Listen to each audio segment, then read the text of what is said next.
Good morning and welcome to Ag Talk and Raw, where I talk raw about agriculture and other things. I'm in the buff here because this subject doesn't even deserve a shirt. Okay, so yesterday I listened to the proceedings on the kangaroo court that I witnessed over the last 3 weeks. How they've come up with articles of impeachment against the president, which are, in my opinion, laughable. But here's what I see. So suppose the president did these things, and let's just, for the sake of argument, say that he's guilty. All right, because he's already been presumed guilty. You see, when you go to court, and this is for people that don't understand how the court system works, you are supposed to be innocent until proven guilty. You have a right to counsel, and you have a right to a fair trial with due process. Due process. Now, most of you don't know that I went to court, I had counsel, and I did not get due process. Maybe most of you don't know this, but this is what happened to me. And I'm going to tell my little story here. In 2015, there was an incident with my daughter, my 15-year-old daughter at the time. So, she's 20 now, but she was 15 at the time. There were some things that were going to happen that I thwarted. I stopped them from happening, and she was very upset, and it just went downhill from there. And I grabbed her by the hair, and I told her that she was coming with me. Now, I didn't hurt her. Believe me, I don't hurt my children. Timothy, sometimes I'd like to punch him in the face, but I never seem to get that across. But anyway, I grabbed her by the hair, and I scared the shit out of her. And because I'm divorced, my ex-wife took things to the extreme. She went to court, got a judge that I think his father was a farmer that stabbed him with a pitchfork on a daily basis, and he absolutely hated my guts. So in 2015, after a very swift judgment, no trial, I lost custody of my children, Haley and Joseph, and I have no parental rights to those two children. And divided the family up. I didn't see them for nearly 3 years. Okay, so the story's out there. So when you go through something like that, you kind of study up on what court proceedings are and what they should be and how they should go. And that judge was actually removed from his seat for this, and I wasn't the only one that did this. That he did this too. It cost me a bunch of money. I think the grand total was $57,000. It didn't, money's money, and who really cares when you don't see your children that you raised pretty much exclusively for 12 years. My ex-wife at the time was doing a lot of partying, fooling around. There were nights that she just, can you take the kids? I don't need the kids here. I'm going to do this. Can you take the kids? I never once did I ever tell my ex-wife, hey, can you take the kids because I can't have them today? That never happened. So, all right, so there's my little story, and I know there's some people that know it, there's a lot of people that don't, but it doesn't matter, this is only going up on the Ag Talk and Raw. So what I witnessed today and yesterday in the last 3 weeks or so of this kangaroo court, and I'm going to call it the kangaroo court because it just puts me in mind of what happened to me. And yes, of course, if you're a Democrat, you're going to say, hey, you know what, he did these things, there's unequivocal proof. Well, there actually isn't unequivocal proof. I mean, and maybe I can explain this in a very quick fashion that it isn't unequivocal proof because they're not looking at the context in which these two calls, there were two calls, were discussed. They have the transcript, and there are several small words in there that will that change the whole dynamic of the transcript. I, us, me. Okay, we'll use those three words. Now, when the president says, "Do me a favor," that means he wants a favor. Okay. Now, I'm no scholar. I'm no college-educated jackass. I'm a farmer that can understand a conversation for the most part. Now, there's some big fat fancy words that I'd have to look up on my telephone here because we don't use dictionaries anymore. But the president didn't say, do me a favor. Adam Schiff said, do me a favor. So Adam Schiff has been very successful in what he has said in his parody phone call. He said, do me a favor. I want you to make up dirt. I want you to do it good. Make up a lot of dirt on my political opponent. Now, here's a problem here, too. He didn't say, do me a favor. Do us a favor. So the difference between me and us is nationwide. When you say me, that means me, I. Very selfish word at times. When you say us, it means us as a nation, a country. So he said, do us a favor. Right? Do us a favor. There's things that happen to us, meaning things that happened to us that you know a lot about. Meaning the 2016 election. Okay? That has not been put to bed yet. I mean, he won. He's been doing great things. He's done some things that aren't so great. I mean, let's face it. Nobody does perfect stuff all the time. It doesn't happen. But that's just the facts of the matter.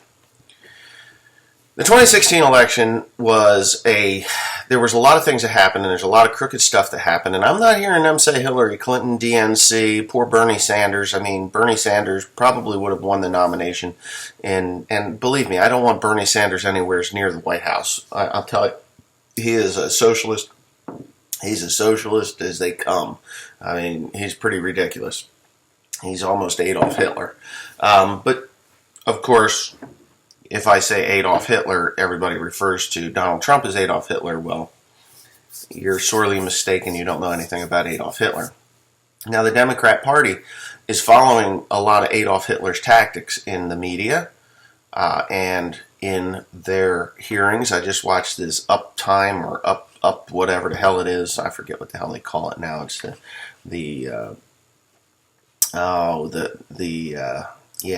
Anyways, whatever they called these debates,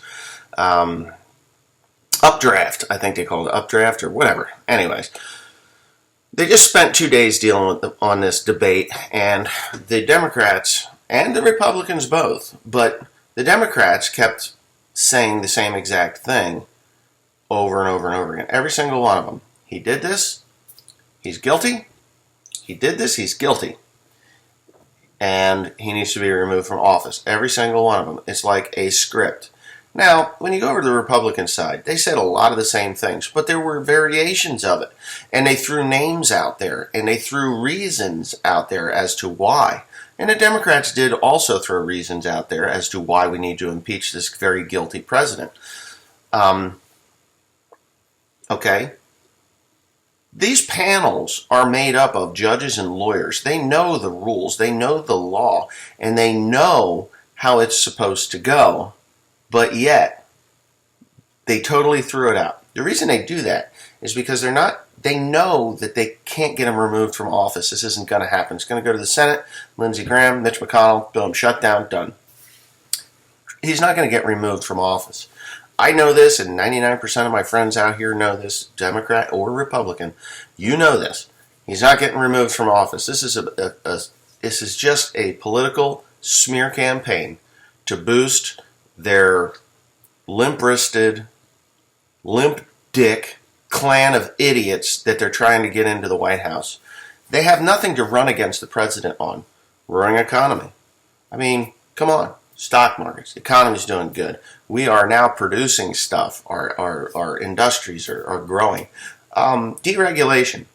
All my life, I've heard about regulated. Oh, it's regulated. You can't do this. No free. We don't have freedoms here in the United States. And I can tell you this. I've been to other parts of the world. I've never felt freer than when I was in other parts of the world. I mean, you can't even talk on your telephone here in the United States of America. Over there, okay, is it a good idea to talk on your telephone? For some people, no, it's not a good idea. But for the vast majority of us, I think we'd be okay. And why are our cars set up to talk on the telephone if it was such a horrible thing? when you put it up to your ear, it's no different than if you're just pushing a button to say, hey, because you're taking your eyes off the road. One button for another doesn't make any difference. But over there, they don't care. The rule remains, don't kill anybody. Okay. So basically what I watched yesterday and the day before was the debate. Now, the day before that was the two trials they had. I wouldn't call it a trial. I would call it the witness testimony. They were gathering information and testimony from people who never even spoke with the president, never spoke with Zelensky, never had firsthand knowledge of any of this stuff. It's complete hearsay. Complete hearsay. Okay, that happened to me. When I went to court, and my lovely ex-wife over here on the other side of the aisle, she told her story in grave detail. She wasn't there. I mean, she heard from what the kids had said. My kids weren't even there. They weren't allowed to be in the room because they were minors. And I had a lot of objection to it, but my lawyer said, just be quiet. You'll have your turn. You'll have your turn. So when it became my turn, I started to talk. I got about 3 sentences out, and that judge did exactly what Nadler did exactly what Shifty Schiff did, shut me down. Never got to tell my side. I was never allowed to tell my side of the story. So we have two things we can do here. We can spend a shit ton of money and actually go after the judge, which the lawyer advised against because I don't have enough money to do that. And she says, I sit on the Bar Association, I guess she was, and she actually was key and pinnacle in getting him removed from his seat as the Hunterdon County judge. Bradford Burry was his name. So I witnessed this very same thing. So Adam Schiff has his thing. It's down in the basement. I don't care if it's in the basement as long as there's a free and fair process. But there wasn't. I don't know that because I personally don't know any of the representatives that are up on these committees. So I can't say whether they're honorable people or not. As far as I'm concerned, all politicians are liars, whether you're Democrat or Republican. All right, doesn't matter. The level of lies and who it offends seems to be where this thing is going. So when it becomes a public eye, out into the public eye, out of the basement, into the hearing phase in the intelligence agency or committee, intelligence committee, which is not where impeachment is supposed to take place, and a lot of people don't understand that. Adam Schiff that is not where it is traditionally held. The impeachment process is traditionally held in the Judicial Committee, Judiciary Committee, which is where we've watched the last couple of days. That's the Judiciary Committee where it should have been held. So they've got in the articles of impeachment that they have drafted is what do you call it? Obstruction of Congress. So the president has witnessed everything just like I have, and 365 million Americans have witnessed this very same thing, that he's not getting a fair shake out of it. In Schiff's court, he wasn't allowed representation. Well, that's how I felt. I had representation, but my representation was ignored, like Adam Schiff. Bang, bang, bang. No. My accuser sat right over there. She had no firsthand knowledge of what had happened. My kids were not allowed to be there. At that time, my adult son, him neither. But, whatever.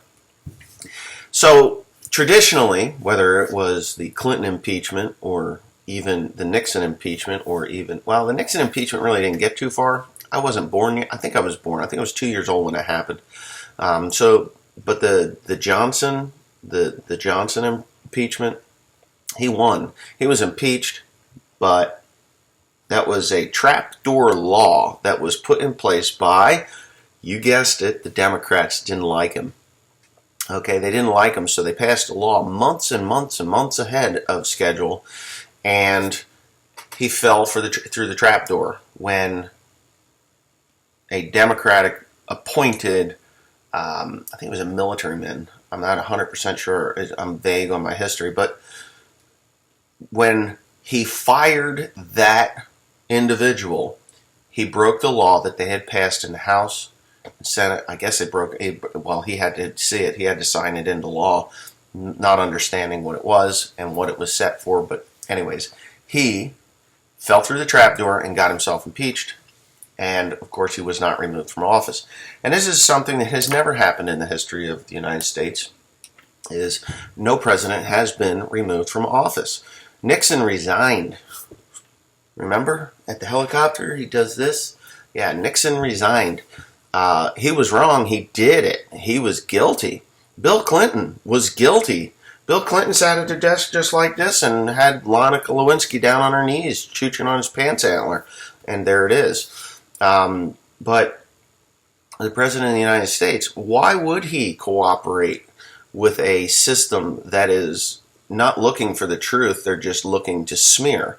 They had it in their minds 3 years ago that they were going to impeach this president, and not one person watching this can honestly say that they disagree with me. They've said it since the day after the inauguration. The coup has started. Impeachment to proceed, to follow. So, and that's written in the Washington Post. It's on text messages, the insurance policy. This won't happen. When they campaign, I'll be the best person to impeach the president. Put me on the Judiciary Committee. Well, there he sits. There he sits. Now, there's procedures that haven't been followed, like Minority Day, Minority Day. So when the Democrats have the majority, that's why we're dealing with this stuff. The Republicans have the minority, but there are fairnesses within these committees. You have to, or traditionally, House rules dictate that you have Minority Day. Minority Day means you can pull witnesses, that you can question witnesses, your witnesses. They don't want that. The reason they don't want that is because they'll pull witnesses that actually were on the phone call, who knew Zelensky, who were probably more than likely Zelensky himself, Joe Biden, Hunter Biden. They're going to pull that whistleblower in there, but they don't want that. They don't want that at all because, you know what? It will shoot bullet holes through their very paper-thin onion skins, and it'll all fall apart. So, not to say that it hasn't fallen apart yet, because they haven't voted on this thing yet. Now, the Demon Rats, or the Democrats, have really stuck together on this thing, as have the Republicans. They've stuck together like glue. But it doesn't mean that they're going to vote the way they're talking. It really doesn't. Look at John McCain. We could have got rid of Obamacare, but because John McCain hated the president so badly, he voted against repeal and replace. And that was a Republican. So the 6 years that he stood up on the podium and said, we're going to repeal and replace, repeal and replace, repeal and replace, Donald Trump gets into office and has repeal and replace on the table, and all it would have took was his eye, and McCain took a bunch of senators with him, and it failed. So that was the end of that. So this doesn't mean that the Democrats are going to all vote in favor of this impeachment. It doesn't mean that they're not either. But I know how this works a little bit. I mean, they'll say one thing, because they're all a bunch of liars.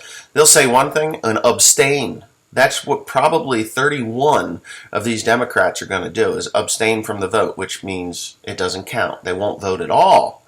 And, of course, Nancy Pelosi and Nadler are going to sit up on their thrones and be like, you know what, you're done. You are done. Which the 31 people that are more than likely going to abstain from the vote, they're trying to save their own skin. They like that money. They like the inside information that they get as public officials.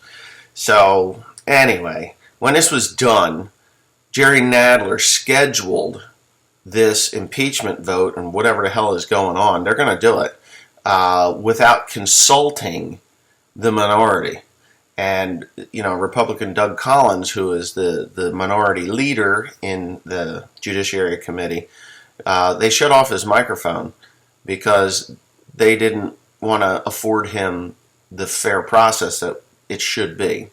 So if you're a Democrat and you are watching this and you are in favor of impeachment over, I haven't even heard a valid reason yet, because I can honestly tell you that I haven't heard a valid reason yet that they should be impeaching him.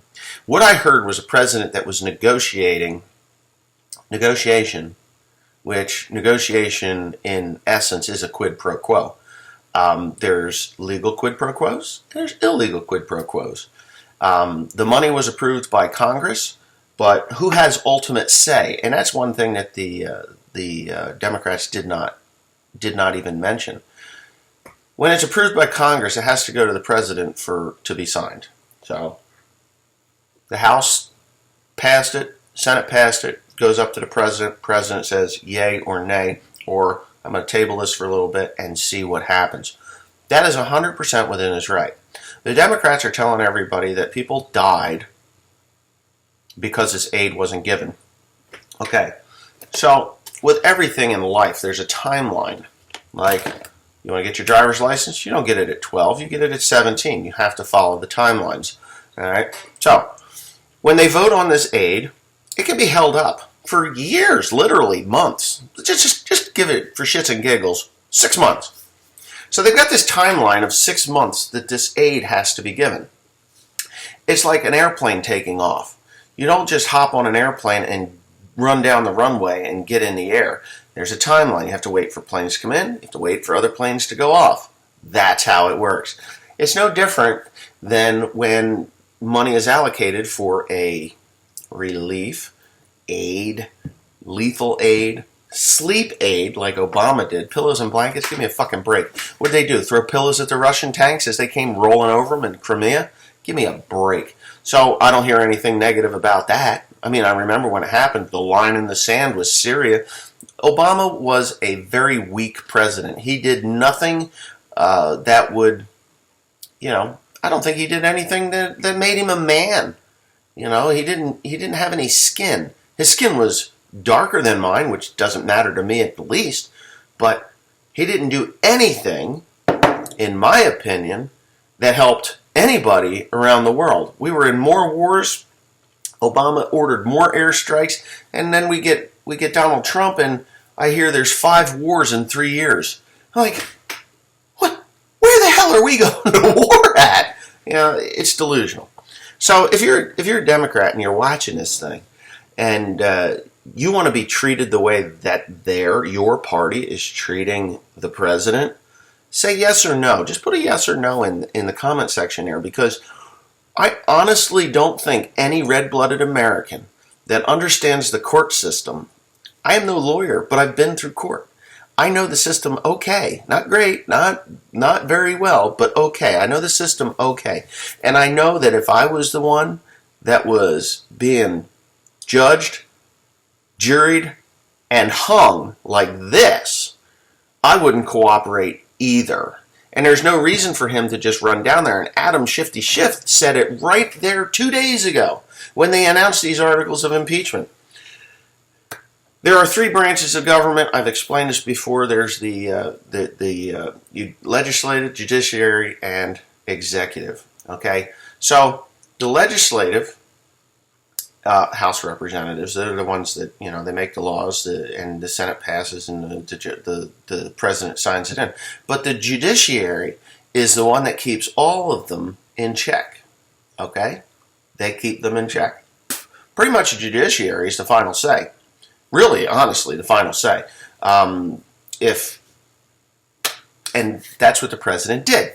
So the president gets a subpoena. He kicks the subpoena off to the court, whether it's the appeals court. I don't even know what court he sends it to, whether it's the Supreme Court or not. Generally, it has to go up through the different courts before it ever gets heard by the Supreme Court. But because he's a president, he might have carte blanche in the Supreme Court. That coffee's really killing me. So he sends it to the court. Adam Shifty Schiff stands up and says, we don't have time to wait for the court system. As government works, he has to have time to wait for the court system. That's the way it works. It doesn't work like, I don't like you. I think you're a criminal. You are guilty. No honest judge there. You are guilty. I'm going to remove you because we don't have time for the system to work. We don't have time for it. There's where there's abuse of power, in my opinion. I've seen it. I've watched it. I mean, anybody that's watched this thing or listened to it, I've listened to most of it. Anybody that's watched or listened to this thing, if you're dumb, you don't understand. If you aren't dumb, you'll understand. The president actually hasn't broken any laws. He gets a subpoena. He's instructed all of the people in the White House, don't cooperate with them because they're going to hang us anyway. Let's send it to court. We'll let the American people decide whether I've done a good job or not. And this is what's going to happen. This isn't over by no means. They're going to impeach him. It's happening. Everything's already done. The vote's in their heads. If they get the 231 votes or 216 votes or whatever the hell it is that they need, 216 votes, yes, because isn't there 435 people that sit on the House of Representatives? Anyways, if they get to 216 votes that they need to impeach him, which I don't believe they will. I don't think they will. I really honestly don't think they will. But if they get that and they impeach him, it's going to go to the Senate, and within 2 weeks, it'll be right back into it, and the Democrats will be crying, "Oh, my heart, my liver! I can't believe the democracy is killed." They're the ones that are killing our democracy, not the President of the United States. No, I'm sorry. Sorry about your luck. So that's going to happen. But then you've got these members there that stand up and say there's no limit of times that we can impeach the president. And there have been 45 presidents since the dawn of our country. And there have been, thus far, now 4 impeachment proceedings. And the same people that want to impeach President Donald J. Trump fought to not impeach Bill Clinton, who had 7 felony charges brought against him. They were 7 felony charges. There's no felonies. There's no misdemeanors in what the president did. They just don't like him. So maybe this isn't ag talk, but it is definitely raw talk because I'm in the buff here. I got a pair of underwear on and a fedora that says Indiana Jones because I just love Indiana Jones. Anyway, so if you're watching this and you're a Democrat, reach down into your memory file and just ask yourself, would you want to be treated the way they're treating this president? When everybody hates you and you can still do your job, that's an amazing feat. And I can tell you, I know how hard it was for me to do my job when I was losing control and when I was losing custody of my children because my ex-wife had an axe to grind because of what she did to me. And yes, I scared my daughter. Did I hurt her? No. She'll tell you. I mean, someday I'll get her on film here, and she'll tell you, no, he didn't hurt me, and Mom took it a little farther than she should. A little farther. Yeah, I wasn't even allowed to go to the school. I went anyway. They didn't arrest me, but I wasn't even allowed, I wasn't even supposed to go to the school meetings and stuff because I had no parental rights of my children. I wasn't even really supposed to sign paperwork whether I agreed to it or not. And my ex-wife actually let me know that you're not supposed to be here and it doesn't matter what you think because I am their mother. It's like, oh, nice. That's great. You know what? One of these days I'm going to find you in the parking lot alone and I'm going to run you down with my truck. That's what I'm going to do. I never did it. I thought it. I really did. So anyways, I guess this is 30 minutes of me talking about probably going to get a lot of criticism in the comment section from my Democratic friends that watch this. But guys, I'm not putting you down. I'm just asking you to think about what you're seeing and ask yourself, do I want to be treated that unfairly if I ever end up in court? Or if you've ended up in court and you've been treated unfairly like this shit show that we're seeing here, yeah, just say, yeah, I was treated like that because it happened to me. It's a very frustrating feeling when you go there and you know that you're being prejudged. There's no guilt there. The only thing that I can't say that I'm guilty of anything. I grabbed my daughter by her hair. I didn't throw her on the ground. I didn't kick her, didn't punch her, didn't do anything even violent. She said, fuck off.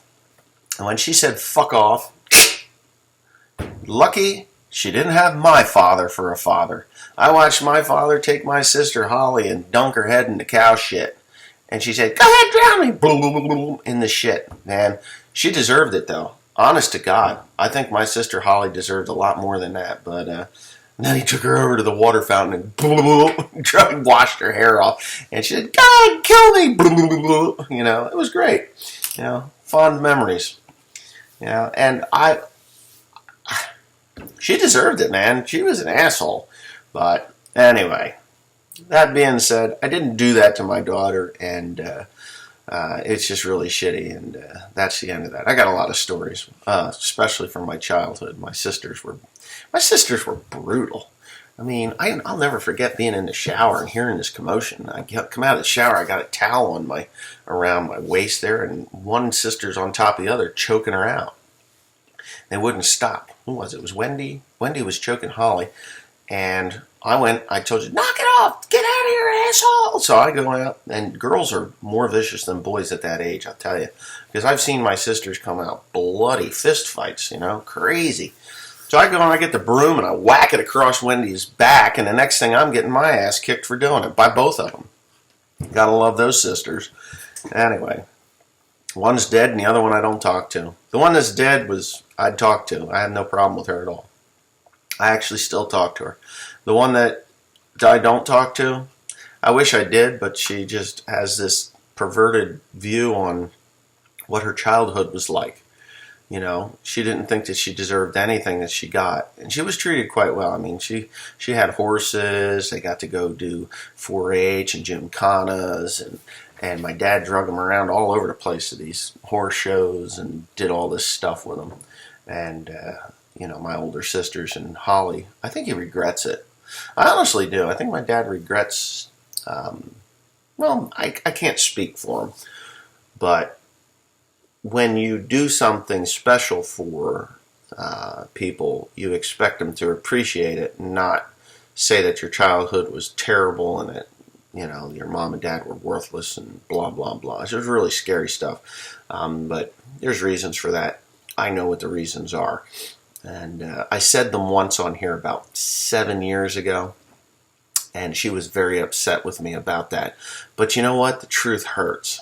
And she called my mom up and said, can you believe? But now I don't think my mom barely even talks to her because of the way she is. But anyways, that's off subject, and thanks for watching. 33 minutes and 10 seconds is more than enough for you to choke down what I've just said to you.